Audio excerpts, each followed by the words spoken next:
இந்த படத்தை பற்றி என்ன சொல்கிறது, இப்படி ஒரு படம் யாரும் எடுக்க முடியாது.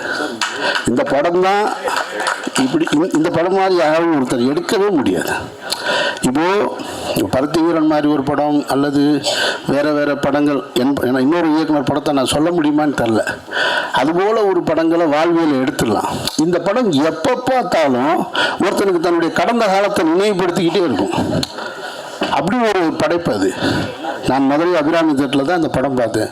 ராம் ஷெட்யூல் முடிச்சுட்டு வந்து பார்த்தேன். நான் பார்த்துட்டு பிரமிச்சு போயிட்டேன். நான் இப்படி ஒரு படத்தை எப்படி எடுக்க முடியும்? நீங்கள் உங்களுக்கு நினைவு இருக்குமான்னு தெரியல, இந்த படம் தான் இன்னொரு வருஷனாக பிரேமம்னு வந்தது. மலையாளத்தில் வந்த பிரேமம் பார்த்தீங்கன்னாக்கும் அது ஆட்டோகிராஃப் தான். அது இப்பவும் நீங்கள் இந்த படத்தை இப்போ இருக்கிற ஜென்சிக்கு தகுந்த மாதிரி மாற்றி எடுத்தால் ஒரு சில்வர் ஜூப்ளி படமாக மாறும். அவ்வளவு கண்டென்ட் உள்ள ஒரு படம். அதனால் இந்த படம் சேரனுக்கு மீண்டும் ஒரு மாபெரும் வெற்றி பொருளாதார ரீதியாக கொடுக்கணும்.